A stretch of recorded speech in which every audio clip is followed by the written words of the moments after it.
RCF.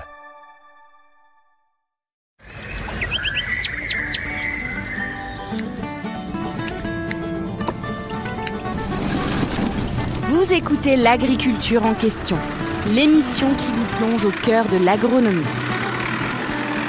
Présentée par Hubert Cartel. Chaque semaine, cultivons ensemble l'avenir de nos terroirs. Bonjour à tous, bienvenue dans notre émission L'agriculture en question. Et pour répondre aux questions, j'ai le plaisir d'accueillir Jean-Marie Lette. Bonjour Jean-Marie. Bonjour Hubert, bonjour à tous les auditeurs. Eh bien Jean-Marie, aujourd'hui, la question elle est relative à la PAC, politique agricole commune. Et cette politique agricole commune, c'est quelque chose de compliqué qui mérite d'être à nouveau expliqué. Et on va l'expliquer, savoir aujourd'hui, pour la Champagne-Ardenne, pour nos agriculteurs, pour nos éleveurs de cette région, qu'est-ce que représente la PAC? Quelle est son importance? Voilà Jean-Marie, est-ce qu'on peut reprendre un petit peu les éléments essentiels de cette PAC? Alors oui, les éléments essentiels, c'est quoi? D'abord, la PAC, bon, ça existe depuis de longues années. 1964, je crois. 1964, voilà. C'est le premier sujet, d'ailleurs, qui a été traité au niveau de l'Europe quand l'Europe s'est constituée. La PAC, elle fonctionne par budget pluriannuel. Le plan actuel dans lequel on est, donc ce sont des plans pluriannuels qui se sont succédés. Et aujourd'hui, le plan en application actuellement, eh bien, il a démarré en 2023 et il se terminera en 2027. Normalement, c'est des plans de 7 années, mais celui-ci a commencé avec 2 années de retard. Oui, on a eu énormément de mal à mettre en place celle qui est en cours. Voilà, c'était la période Covid, il y a plein d'explications. Oui, on a perdu 2 ans, pendant 2 années pendant lesquelles on a prolongé celle d'avant. Exactement. Voilà. Alors, sur le plan financier, il faut quand même savoir que la PAC, elle représente actuellement 25% du budget européen. Et 25% du budget européen, c'est le principal budget européen. Il y a un deuxième budget qui s'appelle la politique de cohésion, qui est en fait des aides aux pays et aux régions un peu en difficulté, qui fait à peu près le même niveau, entre 20 et 25% du budget européen. Mais l'agriculture, ça reste le budget numéro 1. Et la France, c'est le premier pays bénéficiaire de cette politique agricole, puisque chaque année, les agriculteurs touchent 9 milliards d'euros qui viennent, en fait, du budget européen. Et au niveau de la France, eh bien, ces 9 milliards d'euros, c'est pratiquement 60% de l'ensemble des aides qui viennent de l'Europe. Mais c'est quand même un peu normal, puisque dans l'Europe, depuis l'origine, la France, c'est quand même le pays agricole le plus important. Tout à fait. Donc, c'est dès lors qu'on aide l'agriculture, la France est forcément... Mais ça fait des jaloux. Et ça fait effectivement des jaloux. Et d'ailleurs, on peut dire que ce budget, il a quand même fortement réduit au cours des années, puisque... En 1980, la politique agricole, c'était 75% du budget.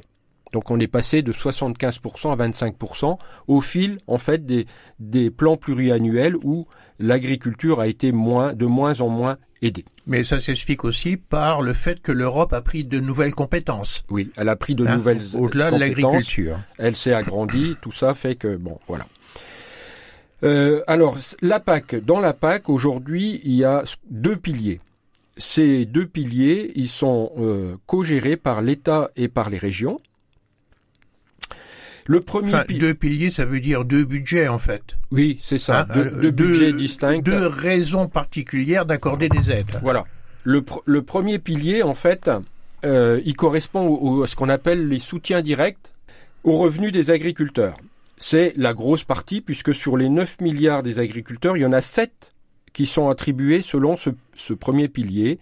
Et dans ce premier pilier, on y trouve essentiellement ce qu'on appelle les aides découplées, c'est-à-dire des aides qui sont versées, quelle que soit la production, ce sont des aides qui sont versées à l'hectare à tous les agriculteurs. C'est l'exploitation qui définit le montant de l'aide, la taille de l'exploitation. Voilà, c'est la taille de l'exploitation qui définit le montant de l'aide.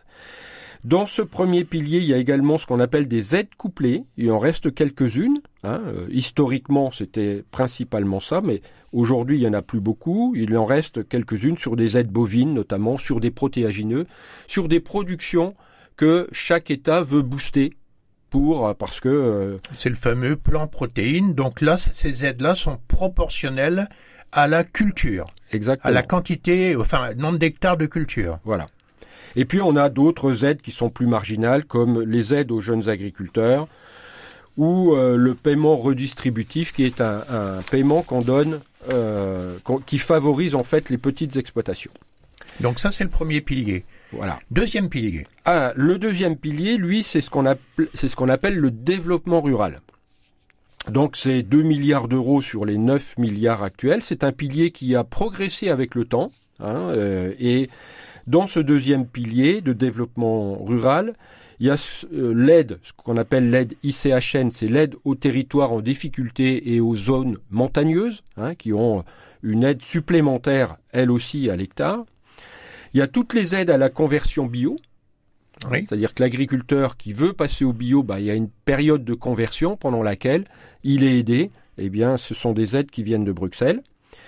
Il y a ce qu'on appelle les MAEC, ce sont des mesures agro-environnementales et climatiques. Donc, c'est des mesures spécifiques qui financent, en fait, des actions type qui vont améliorer, on va dire, qui sont vertueuses pour l'environnement. Et puis, il y a toutes les aides à l'assurance récolte. Je rappelle ce que c'est que l'assurance récolte. Ce sont des aides qui permettent de payer les primes d'assurance pour assurer un niveau de rendement sur son exploitation. Alors ça, Jean-Marie, on vient de décliner ce qui se passe avec une PAC qui est définie au niveau européen, et on vient d'expliquer ce qui se passe pour la France, qui capte quand même une part importante, 57% du budget de la PAC européenne est affecté à la France. Maintenant, ce qui nous intéresse, c'est qu'est-ce qui se passe pour un agriculteur, ou en tout cas un agriculteur marnais, qui soit en production végétale ou en production animale. Alors, historiquement, il y avait effectivement de grosses différences d'aide entre les agriculteurs en France.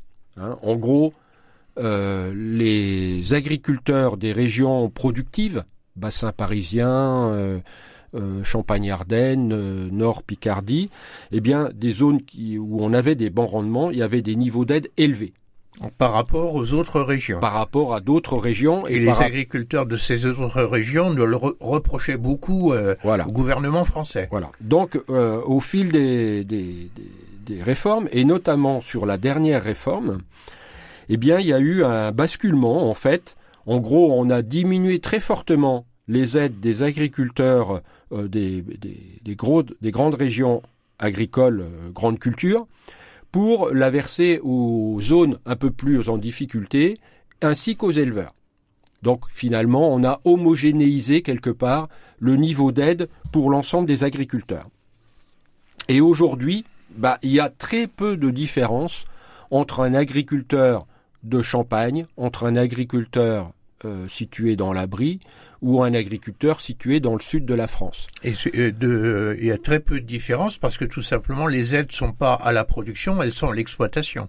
Voilà, elles sont à l'hectare. À l'hectare, et dans cette nouvelle répartition, on a tenu compte du fait qu'il y avait moins de productivité dans certaines régions pour basculer avec des coefficients de correction. Exactement. Aujourd'hui, la différence, bien sûr, elle est liée à la taille. Plus l'exploitation, puisque les aides sont essentiellement à l'hectare, plus l'exploitation est importante, plus la masse globale Alors, d'aide est dans importante. notre région, si on exprime ça en euros, est-ce qu'on a des chiffres qui nous permettent de mieux concrétiser cette PAC? Oui, bien sûr. Aujourd'hui, un céréalier de Champagne-Crayeuse, il touche en moyenne 230 € d'aide par hectare. Un éleveur laitier touche à peu près la même chose. Et si on regarde les producteurs dans des régions qu'on dit périphériques, en Brie, en Argonne, eh bien on a un niveau d'aide qui est très proche, de l'ordre de 220 € par hectare. Donc on est pratiquement à l'identique. Tout le monde est à peu près au même niveau, quelle que soit la productivité de l'exploitation et la nature des cultures. Exactement. Et ça c'est par rapport à la PAC d'avant. C'est quelque chose qui s'est traduit par quoi? Par une baisse? Alors, ce qu'on a pu constater effectivement, c'est que lorsqu'on revient dans les années 90-2000, un agriculteur champenois, de Champagne-Crayeuse, touchait plus de 500 € hectare. C'est-à-dire que l'aide des agriculteurs de la région Champagne a été divisée par 2. En l'espace d'une PAC. En l'espace de 10 ans. En l'espace de 10 ans. C'est-à-dire que là, on est sur un programme de 5 ans sur celle qui a occasionné les baisses, parce que le décalage de vote de la dernière PAC de 2 ans a permis de garder l'ancien système 2 ans de plus. Oui, tout à fait. Donc la baisse, elle est surtout drastique sur les 5 dernières années. Elle est surtout effectivement importante début des années 2020. Là. Et le système dans la future PAC, on en parlera dans une autre émission, mais le système dans la future PAC, on peut penser qu'il va être modifié par rapport à ces nouvelles répartitions territoriales en France? Alors non, il risque à nouveau de diminuer, on en parlera dans une autre émission, mais l'idée d'avoir les mêmes aides pour tous les agriculteurs, ça c'est quelque chose qui reste important. Donc, on a vu que tout ça, ce sont des moyennes pour les agriculteurs de notre région. Maintenant, si on descend plus dans le détail vers l'exploitation agricole en tant que telle, qu'est-ce que ça représente la PAC dans le revenu des agriculteurs? Alors aujourd'hui, on va dire si on prend, bien sûr, sur une année, d'une année à l'autre, en fonction du niveau de revenu, la part de la PAC ça peut être très différent, hein, mais si on prend une moyenne de 5 ans, par exemple, entre 2019 et 2023, les aides représentent en Champagne de l'ordre de 40% du revenu. Donc ça reste une part importante, hein, même si par le passé, on a connu une longue période où les aides représentaient 100% du revenu. Ah oui. C'est-à-dire que l'ensemble du revenu était constitué des aides PAC, hein, et si on raisonne différemment, sans les aides PAC, il n'y aurait pas eu de revenus. Par exemple, c'était un revenu de 400 € l'hectare, c'était 400 € qui provenaient de Bruxelles. Voilà. Donc aujourd'hui, cette part, elle a réduit. Hein, donc la moitié. On est aujourd'hui à peu près à la moitié. Et entre régions, est-ce que l'impact... Alors bien évidemment, plus le revenu de la région est faible, plus la part constituée par les aides PAC est importante. Et en Brie, par exemple, où on a un revenu qui est en général un peu plus faible qu'en Champagne, eh bien, là-bas, la part de l'aide PAC, c'est de l'ordre de 50-60%. Quoi. Alors donc, compte tenu de tout ça, pour le revenu 2024 qu'on commence à connaître précisément, même qu'on connaît précisément aujourd'hui, voire 2025, on peut dire en résumé que la PAC, c'est quoi par rapport au revenu? Alors, 2024... et sans doute 2025, c'est pas fait encore, hein, mais on aura des niveaux de revenus qui seront plutôt faibles quand on les compare à ce qu'on a connu au moment du début de la guerre d'Ukraine où les prix ont flambé, hein, et ce qui a constitué des niveaux de revenus très élevés. Là, on est dans des niveaux de revenus qui seront beaucoup plus faibles et on va à nouveau s'approcher, hein, des 100% du revenu. C'est-à-dire qu'on va avoir un revenu en Champagne de l'ordre de 250-300 €, c'est-à-dire assez proche finalement du niveau d'aide.